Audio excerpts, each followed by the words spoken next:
फैजाबाद धरना फैसले पर अमल दरामद कर लिया जाता तो शायद 9 मई का वाकया ना होता। समझ नहीं पा रहा किसने ये रिपोर्ट तैयार की। कमीशन को मालूम ही नहीं उनकी जिम्मेदारी क्या थी। चीफ जस्टिस पाकिस्तान फैजाबाद धरना केस में इंक्वायरी कमीशन की रिपोर्ट पर बरहम। दौरान समात रिमार्क्स दिए, धरने से पाकिस्तान का कितना नुकसान हुआ किसी को परवाह ही नहीं। मारो, जलाओ, घिराव करो और चले जाओ, ये क्या तरीकेकार है? कौम का वक्त जाया किया गया, हमें बहुत मायूसी हुई। क्या एक और 9 मई का इंतजार हो रहा है? रिपोर्ट में कोई फाइंडिंग नजर नहीं आ रही। लगता है कमीशन के लोग ऑफिस से निकले ही नहीं। रिपोर्ट टीओआर्स पर पूरा नहीं उतरती। कुछ लोगों का हल्फ पर बयान लिया गया, कुछ लोगों को सवालनामे भेजे गए।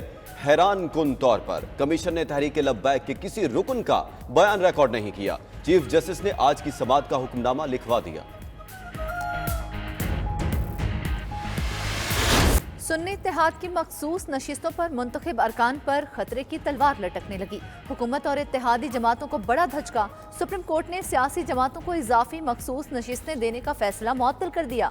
इलेक्शन कमीशन के साथ पेशावर हाई कोर्ट का फैसला भी मुअत्तल। सुन्नी इत्तेहाद कौंसिल की अपीलों पर समात के दौरान जस्टिस मंसूर अली शाह ने कहा, किसी की नशिस्तें दूसरे को देना मैंडेट के खिलाफ है। आइन में वाज़ेह है कि नुमाइंदगी मुतनासिब होगी और पार्लिमान में अवामी मैंडेट नजर आएगा। सिर्फ फहरिस्त न देने की बुनियाद पर आइन के बुनियादी असूलों को कैसे रद्द किया जा सकता है? आइन की मंशा है कि अवामी मैंडेट का तहफ़्फ़ुज़ किया जाए। हुक्म का इत्तलाक माजी से नहीं अब से होगा। मेंबरान के अब तक डाले गए वोट और कानून साजी में राय कायम रहेगी। वफाकी हुकूमत ने 3 रुकनी बेंच पर एतराज़ आयद कर दिया। 3 रुकनी बेंच ने लार्जर बेंच की तश्कील के लिए मामला कमेटी को भिजवा दिया। समात 3 जून तक मुलतवी।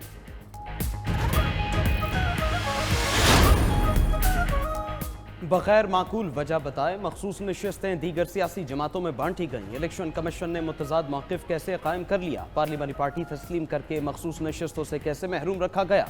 जस्टिस अतहर मिनल्ला का सवाल। अटॉर्नी जनरल ने कहा, मखसूस नशिस्तें सियासी जमातों को मिलती हैं। यहाँ किसी उम्मीदवार ने सियासी जमात ज्वाइन नहीं की थी।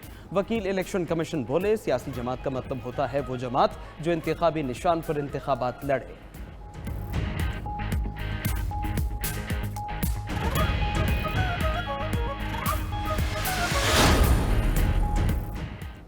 हुकूमत अब 2/3 अक्सरियत से महरूम हो गई। हमारी 78 नशिस्तें दूसरी जमातों को दी गई। इलेक्शन कमीशन का ऑर्डर गैर आईनी था। हम पहले दिन से कह रहे हैं हमारे साथ गैर आईनी सलूक हो रहा है। चेयरमैन पीटीआई बैरिस्टर गौहर का अदालती फैसले पर रद्द-ए-अमल। मीडिया से गुफ्तगू में बोले, किसी भी सियासी जमात को उसकी जीती नशिस्तों से जायद नशिस्तें नहीं मिल सकती। अदालती फैसला हमारे मौक़िफ़ की तायीद है।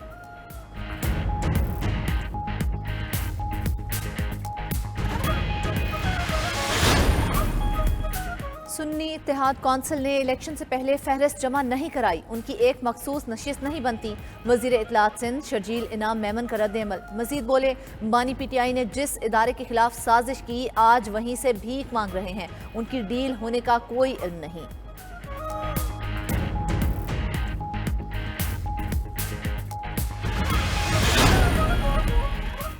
अपोजिशन लीडर कौमी असम्बली उमर अयूब से अमरीकी सफ़ीर डोनाल्ड ब्लूम की मुलाकात। सियासी सूरत हाल पर तबादला ख्याल। मुलाकात के बाद मीडिया से गुफ्तगू में उमर अयूब ने कहा, अमरीकी सफ़ीर से सियासी, मुआशी और कानून की बालादस्ती पर बातचीत हुई। आइन और कानून की बालादस्ती से ही मुल्क तरक्की कर सकता है।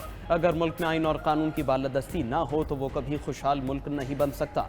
अपोजिशन चैम्बर में होने वाली मुलाकात में बैरिस्टर गौहर, असद कैसर और रऊफ हसन भी मौजूद थे।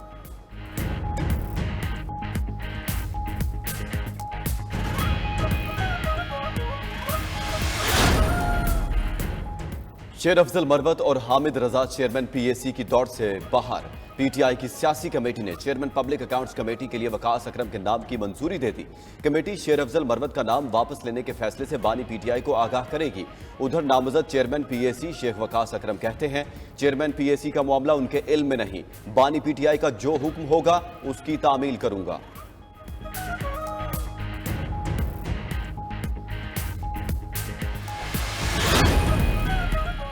बानी पीटीआई ने चेयरमैन पीएसी के लिए अपना फैसला तब्दील नहीं किया। उन्होंने सियासी कमेटी को इस बात का इख्तियार नहीं दिया।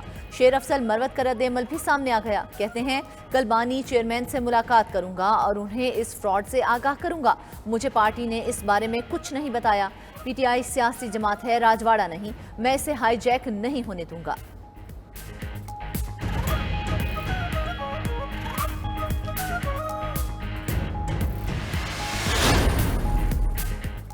जमहूरियत को जितना नुकसान मौजूदा इलेक्शन कमिश्नर ने पहुंचाया इतना कभी नहीं हुआ। रहनुमा पीटीआई असद कैसर की मीडिया से गुफ्तगू।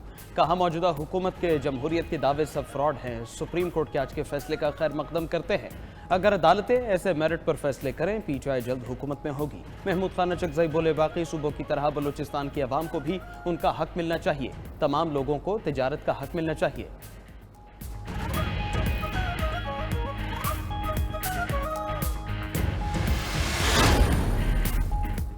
हुकूमत बच्चों को तालीमी इदारों में वापस लाने के लिए कमर बस्ता। वफाकी हुकूमत का मुल्क भर में तालीमी इमरजेंसी नाफिज करने पर गौर। तालीमी इमरजेंसी के तहत स्कूल से बाहर 2 करोड़ 60 लाख बच्चों की स्कूल तक रसाई यकीनी बनाई जाएगी। वज़ीर-ए-आज़म शहबाज शरीफ की हिदायत पर वफाकी वजारत तालीम ने तालीमी इमरजेंसी पर काम शुरू कर दिया। वज़ीर-ए-आज़म की national education emergency task force बनाने की हिदायत। मुल्क में तालीमी इमरजेंसी का निफाज आइंदा 5 साल के लिए होगा।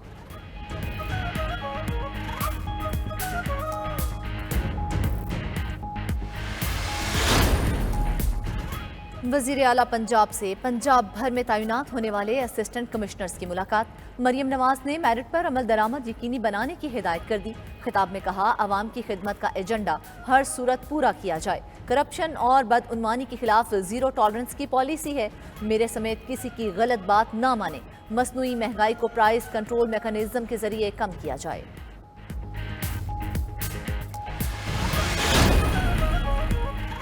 हुकूमत का काम पॉलिसी फ्रेमवर्क देना और निजी शोबे का काम मुल्क चलाना है। वफाकी वज़ीर ख़जाना मोहम्मद औरंगज़ेब का पाकिस्तान सऊदी अरब सरमायाकारी फोरम से खिताब।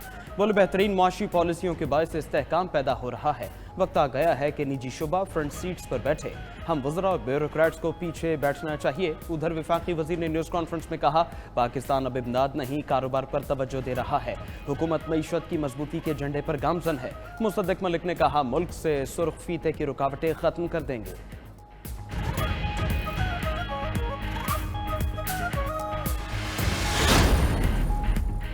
सऊदी अरब पाकिस्तान को माशी तौर पर मजबूत देखना चाहता है। कोशिश है दोनों ममालिक की तिजारत एक दूसरे से मुंसलिक हो। सऊदी नायब वज़ीर सरमायाकारी इब्राहिम बिन यूसुफ का तकरीब से खिताब। मजीद बोले हुकूमती इक़दाम से सरमायाकारों की दिलचस्पी बढ़ी। पाकिस्तान को सरमायाकारी के लिए इंतहाई मौजू समझते हैं।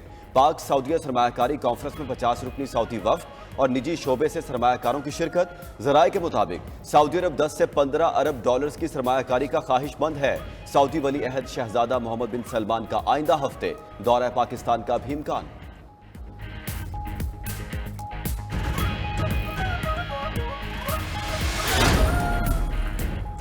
गंदुम दरामद स्कैंडल की तहकीकाती कमेटी आज अपनी रिपोर्ट वजीर आजम को पेश करेगी। कमेटी का आज भी इजलास एदाद-ओ-शुमार की मुकम्मल छानबीन की। उधर वफाकी काबीना ने निगरान दौर में गंदुम की दरामद का नोटिस ले लिया। वजारत फूड सिक्योरिटी को निगरान दौर में गंदुम की दरामद का मामला देखने की हिदायत। मौजूदा सूरत हाल पर काबू पाने के लिए फौरी इकदाम की हिदायत भी कर दी।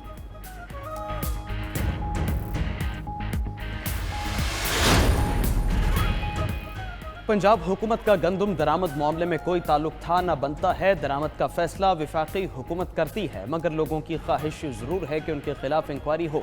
इस पर वो कुछ नहीं कह सकते। साबिक निगरान वज़ीर आला मोहसिन नकवी की मीडिया से गुफ्तगू। मजीद बोले ओवर बिलिंग पर FIA ने बेहतरीन काम किया। अप्रैल में कोई ओवर बिलिंग नहीं हुई।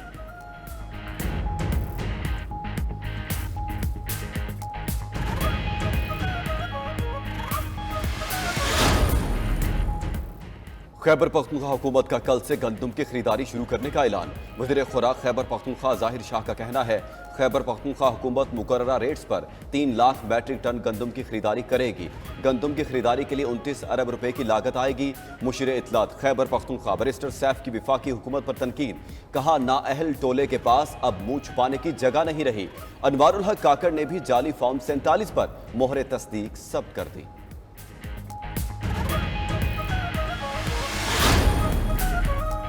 आइंदा विफाकी बजट 2024-25 की तैयारी ताखीर का शिकार। काबीना के लिए बजट की बुनियादी दस्तावेजात भी तैयार न हो सकीं। ज़राए वजारत खजाना के मुताबिक नए माली साल का बजट जून के पहले हफ्ते में पार्लियामेंट से पास कराना लाजिम है। बजट स्ट्रेटजी पेपर 22 अप्रैल तक मंजूर कराने का हदफ पूरा ना हो सका। IMF के साथ मुआशी आशारिये तय होने में रुकावटें हैं। महसूलात बढ़ाकर बजट खसारा कम करने के लवाजमात फाइनल होना मुश्किल हो गया।